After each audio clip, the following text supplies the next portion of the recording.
You know, usually when we talk about some kind of mechanical failure, there is this really comforting expectation of, like, visible causality. Right, a clear cause and effect. Exactly. Think about a car engine.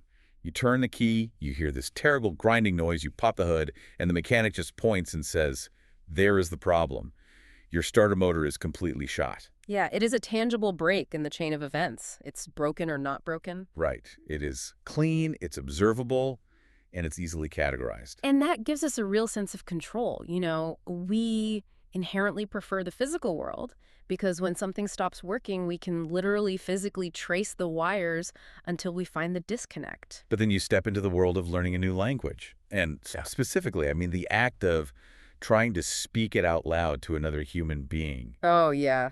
That's a whole different ball game. Totally. Suddenly, that comforting mechanical certainty just vanishes entirely. You are looking at a mental landscape that is, honestly, just profoundly frustrating. It really is. I want you, the listener, to picture this scenario for a second.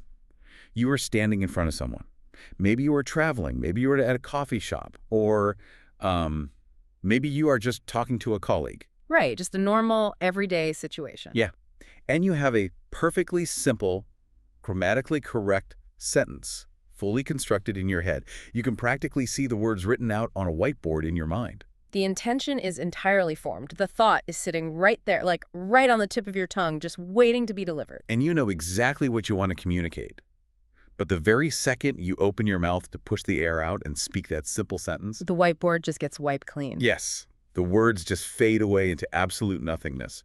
You are left standing there grasping at air, trying to find a thought that was crystal clear just a fraction of a second ago. It is the absolute definition of a mental misfire. And, what makes it so baffling is that you haven't forgotten the language in a permanent sense. Right, the data's still in there. Exactly. The knowledge is still in your brain, but the bridge between knowing the words and physically vibrating your vocal cords to say them, that bridge just collapses under the pressure of the moment. It really does. It is a deeply universal experience for anyone trying to acquire a new skill that requires immediate, real-time performance. It is just an agonizing feeling. And that feeling is exactly what we are getting into today on this deep dive. I'm really excited about this one. Me too. We are looking at a transcript from a really fantastic show called Boost English. Specifically, we are diving into an episode titled My Daily Routine to Speak English Fluently. And it has real practice in parentheses. Right. And it features two individuals having a conversation, Ava and Leo. And what stands out immediately about this specific source material is how deceptively gentle it appears on the surface. Deceptively gentle, I like that. Yeah, because if you just skim it, it reads like a very basic, calm conversation about daily habits. There is no complex academic jargon. There are no intense grammatical breakdowns. None of that. But there is a hidden architecture here. We aren't just going to read through their advice and, nod along. Definitely not. Our mission today is to completely deconstruct the exact blueprint of fluency that Ava and Leo are proposing. We're going to explore that intense human urge to try and force learning through massive marathon study sessions. Oh, the marathon sessions, we all do it. We do. Hmm. And we're going to look at why those sessions inevitably fail. We will dive deeply into the psychology behind their highly specific, very gentle 5-step daily routine. And we will also analyze how their advice applies not just to memorizing vocabulary, but to overcoming those profound emotional roadblocks that keep you silent when you desperately want to be heard. Okay, let's unpack this, because we have to start exactly where Ava and Leo start. We have to begin with the intense emotional paralysis of language. Which is such a heavy place to start, but so necessary. It is. Before we can even begin to look at the mechanical fix they propose for this problem, we have to deeply understand the pain that this specific problem causes. Right, because if we don't understand the emotional weight of it, the solution won't make any sense at all. Exactly.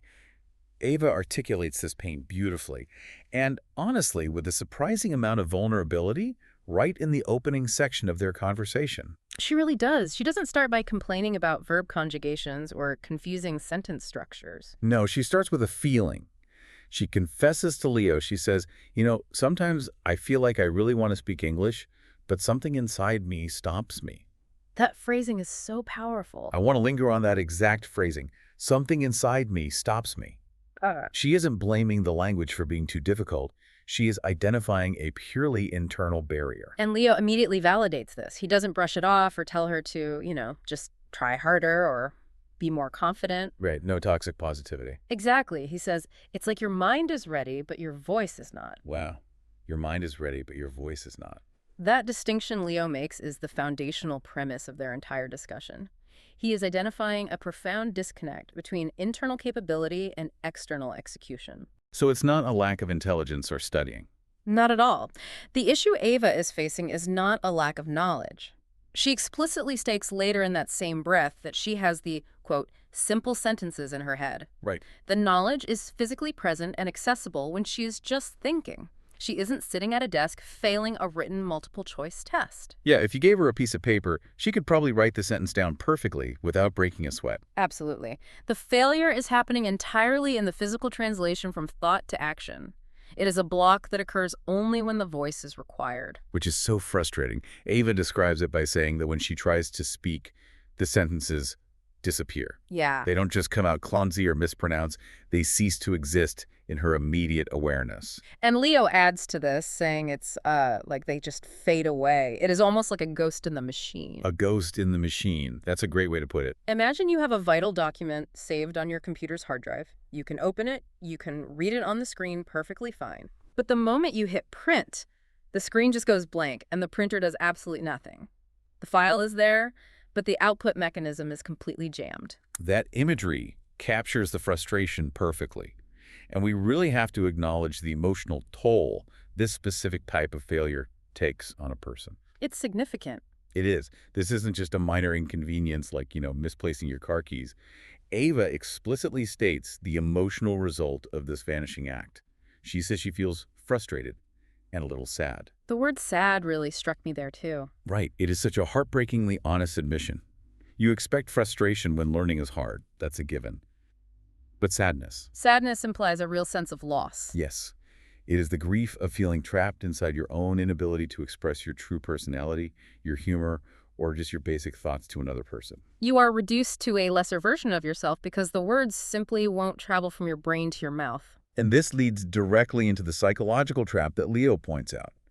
When Ava experiences this frustrating, sad disappearance of words, her natural reaction is to start questioning the difficulty. Which makes sense. She thinks, why is this so hard? Right, and Leo's response is incredibly perceptive. He says, and that thought makes it harder. The very act of analyzing the difficulty creates more difficulty. It's crazy how the brain works. It is a self-fulfilling prophecy of panic. When you experience that block, the stakes of the conversation suddenly feel monumental. You perceive the silence as a massive failure. So you just start spiraling. Exactly. You start agonizing over why you can't just say the simple thing. And that internal agonizing takes up all the mental bandwidth you were trying to use to find the English words in the first place. Oh, wow. Yeah, by focusing intensely on the struggle, you are actively pushing the vocabulary you need further away from your conscious grasp. It makes complete logical sense when you explain it like that, but it is deeply infuriating to experience in real time. It really is. But, I want to push back on the source text a little bit here, or at least challenge how we interpret their proposed solution. Okay, let's hear it. Because Ava and Leo quickly frame this whole conversation around needing a routine to fix this problem. Yeah, But is the core issue really just a lack of a daily schedule? that's a very fair question. Right. It sounds to me like the core issue is actual, visceral fear. The fear of looking foolish, the fear of judgment. So, does this transcript suggest that a simple schedule actually bypasses the deeply emotional fear of speaking? That is perhaps the single most important question to ask of this text. I think so too. And if we look closely at how Leo guides the conversation, he is implicitly suggesting that, yes, a specific type of routine is the actual antidote to fear. Really? How so? Well, notice what he doesn't do. When Ava is drowning in this frustration and sadness, Leo doesn't offer a grand motivational speech. Right, he doesn't say believe in yourself. Exactly. He doesn't tell her to be brave, or to conquer her fears, or to just stop caring what people think. He doesn't tell her to just push through the anxiety like a lot of coaches might. Instead, he offers a highly mechanical, extremely low-stakes solution to a deeply emotional problem. He says, maybe you just need a simple routine, small steps every day. So he's pivoting completely away from the emotion. He is suggesting a brilliant psychological workaround. You cannot logic your way out of the fear of speaking, and you cannot force yourself to be brave. but you can habituate your way around the fear. Oh, I see. So by making the action of interacting with the language so small and so routine that it simply stops registering as a stressful event in the brain at all. Precisely. The fear comes from the high stakes of a spontaneous, real-world interaction. A small, predictable routine lowers the stakes to absolute zero.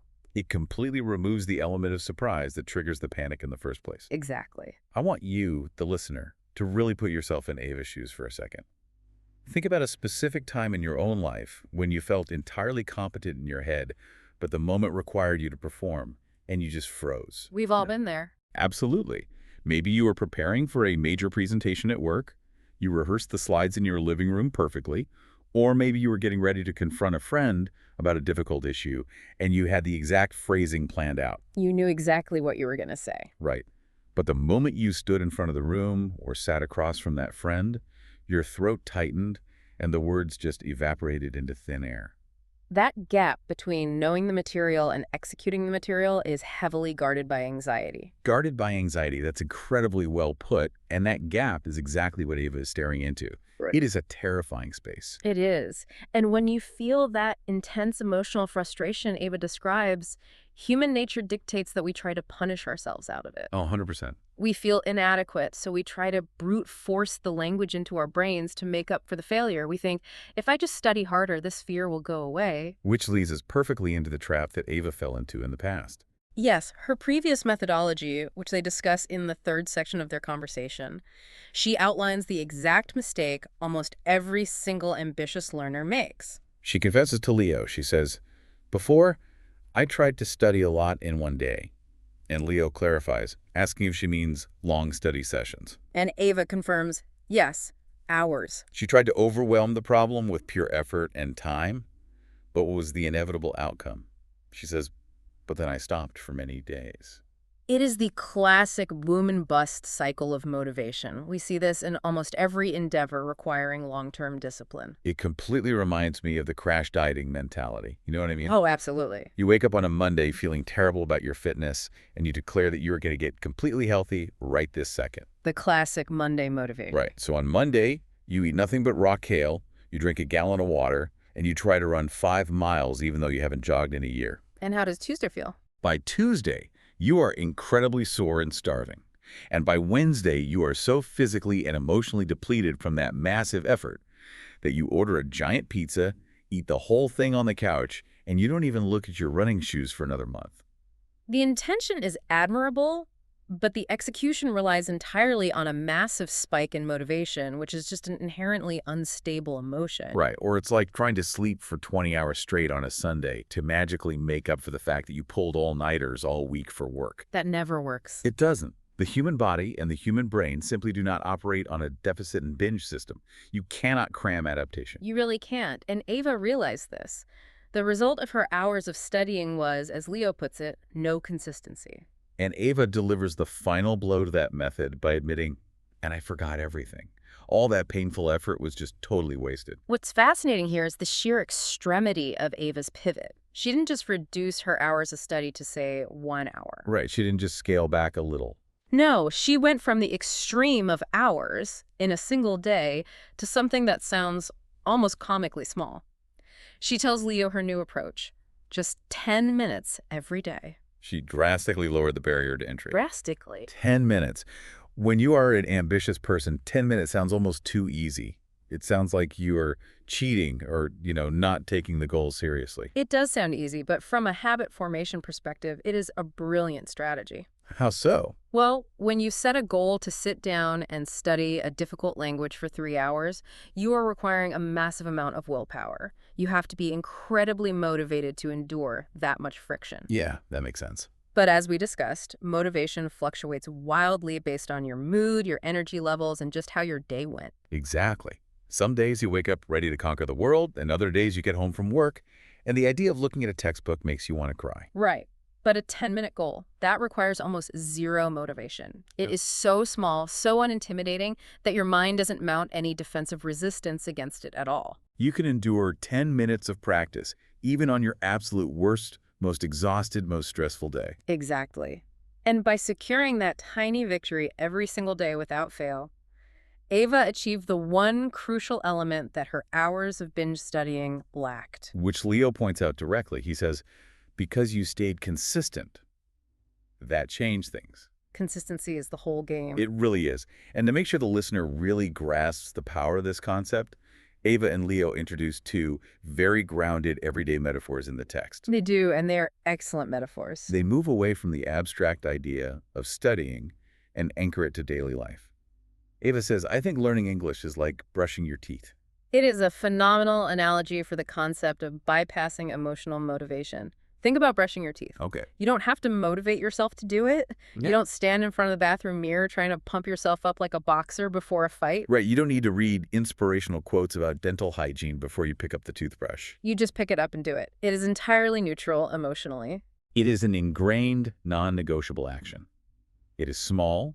It only takes a couple of minutes. And as Leo notes in the transcript, if you skip, it becomes a problem. But the true power of the analogy is what Ava says next. She says, but if you do it daily, it works. Right. There is absolutely no immediate gratification in brushing your teeth. None. You don't brush for 2 minutes, smile in the mirror, and suddenly have blindingly white, perfectly straight teeth. The magic is entirely in the unseen aggregate over time. You are preventing decay through tiny daily maintenance. Which links seamlessly to the second metaphor they use, going to the gym. Yes, Ava says it's like the gym because it requires small effort every day and emphasizes that it's not one big day, then nothing. The gym metaphor perfectly illustrates the biological reality of how humans adapt to stress. Break that down a bit. Well, if you walk into a gym and try to lift heavy weights for 10 hours straight on a Saturday, you will not wake up on Sunday 10 times stronger. You will probably wake up in the hospital. Exactly. You will simply injure yourself, tear a muscle, and be physically unable to lift even a coffee cup for weeks. Growth, whether it is muscle fibers or neural pathways in the brain, requires a steady cycle of slight, manageable stress followed by rest. So the stress has to be manageable. Yes, you have to signal to the body or the brain that this stress is a regular occurrence, so it needs to adapt to handle it better next time. Consistency signals the need for adaptation. A single massive effort just signals trauma. Wow, a single massive effort just signals trauma. That is so true for studying. It really is. So Ava and Leo have completely dismantled the old way of doing things. We understand the deep, sad pain of the mental block. We understand why punishing ourselves with a 3-hour binge study session only leads to quitting. Right. And we understand the philosophy behind the 10-minute toothbrushing microdose. But, a philosophy isn't enough on its own. No, you need an actionable plan. Exactly. Because if I tell you to study for 10 minutes, the immediate question is, okay, but what exactly do I do for those 10 minutes? And this is where the transcript transitions from psychological framing into a highly practical blueprint. Ava and Leo do not leave the listener guessing at all. They provide a very specific 5-step architecture. And we need to look closely at this because the sequence of these steps is incredibly deliberate. Every step serves a distinct psychological purpose. Ava kicks it off. She says, step 1, listen for 5 to 10 minutes. And Leo adds the context. He says, podcast, video, anything simple. So Ava is suggesting you start your 10 minutes in the absolute most passive way imaginable. Passive consumption. Right. And notice how this perfectly echoes their advice at the very beginning of the show, where Ava told the audience to relax and Leo said, listen slowly. Yeah, they even told their listeners, you don't need to understand everything, just listen. Which is such a relief to hear as a learner. But why is that passive entry so important? Why not start speaking immediately? Because it completely removes the threat of performance. Think back to the paralyzing fear we discussed in Section 1. The fear comes from the expectation that you have to produce words. Right, the pressure to perform. By dedicating the first step entirely to listening to anything simple, you are implicitly telling your brain you are safe. Nobody is asking anything of you right now. You are just letting the rhythm, the melody, and the sounds of the language wash over you. It's almost like a warm-up stretch for the mind. Exactly. You are soaking in the environment before you are asked to walk through it. But you can't just listen forever. Eventually, you have to cross the bridge into speaking, which is where the next piece of advice comes in. Step 2. Right. Ava says, step 2, repeat what you hear. And Leo clarifies the mechanic. Speak with the audio. This is a crucial transition point in the routine. You are moving from passive consumption to active participation, but you are doing it with training wheels on. I love that, training wheels. Yeah, because by speaking with the audio simultaneously, you do not have to generate the thoughts yourself. You don't have to stare at the blank whiteboard in your mind. Exactly. You are bypassing that terrifying blank space entirely.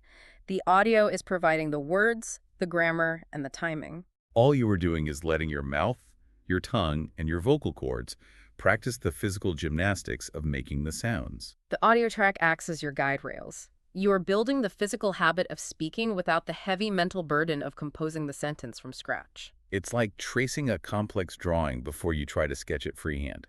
You are just getting the feel of the lines. That's a great analogy. And that physical warm-up sets you up for the most fascinating part of the routine. Step 3. This is where the magic happens. Ava says, speak alone. Leo elaborates, like talking to yourself. And Ava gives the most gentle example sentence imaginable. Yes, today I feel good. The psychological safety of this step cannot be overstated. By explicitly telling the learner to speak alone, Ava is attacking the root cause of the disappearing sentences from the start of the episode. Because if you are alone, there's literally no one there to judge you if the sentence disappears. Precisely. Why did Ava feel frustrated and sad originally? Because she was trying to speak to another person, and the pressure of that social interaction caused a spike in anxiety that wiped her memory. Right, the stakes were too high. But when you talk to yourself alone in your bedroom or in your car, that social pressure is mathematically zero. It allows you to practice the actual act of generating language from your own internal thoughts, but in a totally sterile, emotionally safe environment. Completely safe. I want the listener to really picture this. Imagine you are sitting in your car right now, driving to work. You are just talking to the windshield in a foreign language. Yes, today I feel good. The sky is blue. I am driving. It feels a little silly at first, right? It does. But think about the freedom in that silliness. If you stutter, the windshield doesn't care. The windshield isn't going to correct your grammar. Exactly. If you forget a word, you don't feel the burning embarrassment of someone waiting for you to finish your sentence. You are proving to your own mind that it is entirely capable of generating vocal output without the world ending. You are actively disarming your brain's threat response. You're teaching your body that speaking is a safe activity. And once you feel safe, you can finally start expanding your capability. Which brings us to step 4. Right. Ava says, learn 2 to 3 new words. And Leo immediately jumps in to emphasize a strict boundary. He says, not too many. Now, I have to admit, when I first read this transcript, I had a really strong instinct to push back on this step. Really? Why is that? It just seems counterintuitive to ambition. It does. I was thinking the exact same thing. Really. Only 2 or 3 words a day. Right, if I have 10 whole minutes, I could easily cram 20 words onto a set of flashcards and drill them over and over. So why would they limit it to such a tiny, seemingly inefficient number? Well, it only feels inefficient if you view learning purely as data storage, like trying to pack as many clothes into a suitcase as possible before it bursts. Which is how most of us were taught to study in school. Exactly. But if you view learning through the lens of long-term habit formation and emotional endurance, limiting the input is actually highly efficient. Okay, walk me through that. The text provides the exact logic for this strict constraint. Leo says, not too many. Why? Think back to Ava's old method of studying for hours. If you try to aggressively memorize 20 new words in 10 minutes today, what happens tomorrow? You inevitably forget at least 15 of them. And what does the experience of forgetting 15 words feel like? It feels like failure. It feels like a massive failure. It triggers the exact frustration and sadness that caused Ava to quit in the past. Ah, I see. It brings back that heavy, stressful feeling they promised to avoid at the beginning of the show when they said, learning can be calm, not heavy. So by artificially capping the daily input to just 2 or 3 words, Ava and Leo are essentially engineering a guaranteed win for the learner every single day. Exactly. You cannot fail to remember 2 words. It is such a low bar that you're practically forced to succeed. And the feeling of daily success, the feeling of, I did it, I remember them, is the psychological fuel that will make you voluntarily come back and do the routine again tomorrow. They are optimizing for momentum, not volume. That reframes the entire process for me. It is about protecting the learner's confidence at all costs. Confidence is the most fragile part of the process. Which brings us to the final piece of the puzzle, step 5. Ava says, use those words. And Leo clarifies the requirement. in your own sentence. This is the ultimate test of ownership over the new knowledge. You aren't just tracing the drawing anymore. Right. You aren't just repeating what the podcast said. You are taking the raw material, those 2 or 3 new words, and actively constructing your own unique meaning. Here's where it gets really interesting. Because if you step back and look at these 5 incredibly simple steps, you realize they aren't just a random list of tasks thrown together. Not at all. They form a flawless, complete cycle of learning. Let's review it. You start with passive input listening. Then you move to physical mimicry repeating with the audio. Right.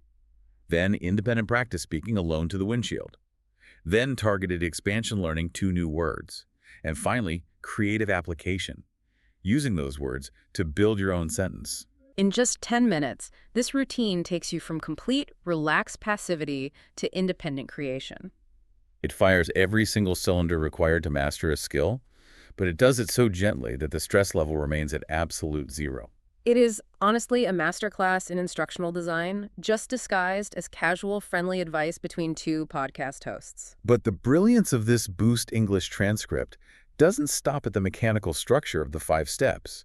We have to look at the actual content they use to demonstrate this routine. Yes, the vocabulary section. Because in Section 6, Ava and Leo provide a sample vocabulary lesson. They need to teach the listener a few words just to show how the routine works in practice. Right, as a demonstration. But the 4 specific words they chose to teach, they are incredibly telling. There's a deeply hidden meta-narrative here. I would argue it is the most fascinating and insightful part of the entire conversation. Let's look at the 4 words Ava explicitly chooses to teach the audience. She lists them out one by one. The words are routine, practice, confidence, and improve. If we connect this to the bigger picture of what a normal language class looks like, this choice of words is practically revolutionary. It really is. Yeah. Because Ava and Leo are not teaching random conversational English here. Right. If you open any beginner textbook or download an app, what are the very first words they teach you? Always the same stuff. How to order a coffee, how to ask where the train station is, how to say, the apple is red. Exactly. They teach transactional utility, words to buy things or point at things. But Ava and Leo are bypassing transactional language entirely here. So what are they teaching instead? They are teaching the listener the vocabulary of self-empowerment. No. They are handing the listener the exact linguistic tools needed to describe the journey of overcoming the very emotional problem they discussed back in Section 1. It is a profound realization when you look at the example sentences they provide for these 4 words.